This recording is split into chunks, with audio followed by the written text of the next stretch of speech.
আজকে যে রেসিপিটা তোমাদের সাথে শেয়ার করতে চলেছি, তো সবার মুখটা কিন্তু লাড্ডু মুখ হয়ে যাবে। আসলে ভাবছো যে এই কথাটা কেন বললাম। আমি বানাচ্ছি মতিচুরের লাড্ডু বা লাড্ডু যেটাই বলতে পারো। তো দেখো কিভাবে বানাচ্ছি। কড়াইতে সাদা তেল আর ঘি দিয়ে দিলাম, আর বেসনটাকে জল দিয়ে গুলে এই রকম বানিয়ে নিয়েছি ব্যাটারটা।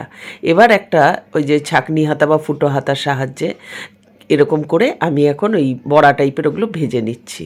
তো যাদের ছাঁকনি হাতা আছে তো তারা ওরকমভাবে করতে পারো, যাদের কাছে নেই এরকমভাবেও করতে পারো। তো আমি দুটো অপশান রাখলাম। আসলে অনেকের হাতে ধরো বাড়িতে ছাঁকনি হাতা নেই ওরকম, তো সেই জন্য তা বলে কি লাড্ডু খাবে না, মতিচুরের লাড্ডু হোক বা লাড্ডু। তো দেখো এখন আমি কি করব। তো এখন আমি ভেজে নিচ্ছি এই যে বেসনগুলোকে এরকম বড়ার মতন করে। এই যে দেখো কীরকম গুলেছি ব্যাটারটা, দেখতে পাচ্ছ। আর ব্যাটারের মধ্যে কিন্তু শুধু জল দিয়েছি, প্লেন, মানে ঠান্ডা জল না, গরম জল না, নুন চিনি কিচ্ছু দিইনি। সিম্পল যেরকম বেগুনি গোলার ব্যাটার গুলে।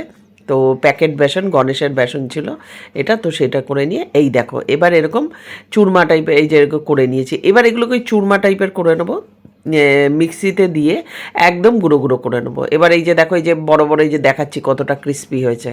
তো এই যে দেখো মিক্সিতে দিয়ে ঠিক এরকম হয়ে গেছে, পুরো একদম চুরমা হয়ে গেছে বেসনের এগুলো। এবার কড়াইতে আবার কি করলাম, তেল ছিল অল্প একটু, তার মধ্যে ঘি দিয়ে দিলাম, কারণ এখন হবে আসল কাজ। আর এই যে সাদা মতন দেখলে এটা হচ্ছে চিনি, তার সাথে নিয়েছি এলাচ, একসাথে গুঁড়ো করে নিয়েছি।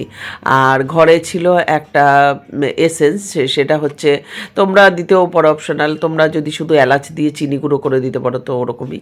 তো যেই চুরমাগুলো ছিল বেসনের, যেটা করেছিলাম একদম গুঁড়ো, তো সেগুলোকে মিক্সিতে গুঁড়ো করে নিয়ে ওই যে যেগুলো ভাজলাম তোমরা একটু আগে দেখছিলে, তো ওগুলোকে এখন কড়াইতে ঘি তেলের মধ্যে দিয়ে একসাথে নেড়ে চেড়ে নিচ্ছি। তারপরে দিয়ে দেবো এই যে চিনির গুঁড়োটা। চিনির সাথে কিন্তু এলাচ দিয়ে নিয়েছি, এলাচ আর চিনি একসাথে গুঁড়ো করে নিয়েছি। তো এবার দেখো ভালো করে, ঠিক যেরকম নারকেল নাড়ু পাক দেয় তো ওরকমই। এবার ওটা ধুয়ে একটুখানি জল দিয়ে দেবো, বেশি জল দিলে আবার কাদা কাদা হয়ে যাবে। তো আমি বেশি জল দিইনি, একদম শুকনো শুকনো করেই করেছি। তো একটু ফুড কালার দিচ্ছি, লাড্ডু বলে কথা, লাড্ডুর যে আসল কালারটা। যদি কেশর থাকতো তাহলে অটোমেটিক্যালি কিন্তু কেশর থেকেই কালারটা আসতো। আমার কাছে যেহেতু কেশর নেই, তো কেশর এসেন্সটা দিয়েছি। আর এখানে এই যে লাড্ডুর এই যে ফুড কালারটা এখন দিয়ে দিলাম। তো দেখো এখন ভালো করে নাড়াচাড়া করে নিচ্ছি, রঙটাও এসে গেছে কিন্তু কীরকম কালারটা দেখতে পাচ্ছ। তারপরে আমি একটু একটু করে চিনিটা দিচ্ছি, আগে দিয়েছিলাম, তবে বাকি চিনিটা এখন এর মধ্যে দিয়ে দিলাম। চিনিটা দিয়ে এখন ভালো করে নাড়াচাড়া, আর এসেন্স যতটা ছিল, অল্প স্যাফরন এসেন্স যতটা ছিল দিয়ে দিলাম, তবে বাকি চিনিটা দিয়ে দিলাম, দিয়ে এবার নাড়াচাড়া করে নিচ্ছি।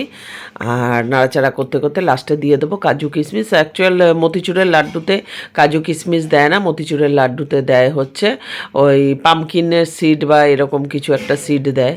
তো সেই জন্য আমার কাছে ওগুলো ছিল না। তো আমি ভাবলাম যে কী হয়েছে, নেই তো, নিজের মতন করে একটু বানাই, কাজু কিশমিশ আছে দিয়ে দিই। এবার এই যে দেখো অনেকগুলো কাজু কিশমিশ দিয়ে দিলাম।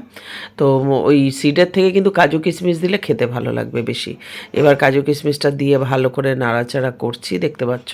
আর কালারটা কিন্তু আমি না যেহেতু সামনে দেখছিলাম তাই জন্য কালারটা আমি বুঝতে পারছিলাম না, কিন্তু তারপরে দেখছি যে কালারটা, যখন ক্যামেরায় দেখছি বললাম বা লাড্ডুর তো অলরেডি কালারটা চলে এসছে। এবার পাকটা কিন্তু আমার ভালো মতন হয়ে গেছে। পাকটা হয়ে যাওয়ার পর আবার ভালো করে নেড়ে চেড়ে নিচ্ছি, নেড়ে চেড়ে নিয়ে কষিয়ে কষিয়ে একদম পুরো নারকেল নাড়ুর মতন। এই যে এবার দেখো হাতে একটু গরম গরম থাকতেই এরম গোল গোল করে নিচ্ছি।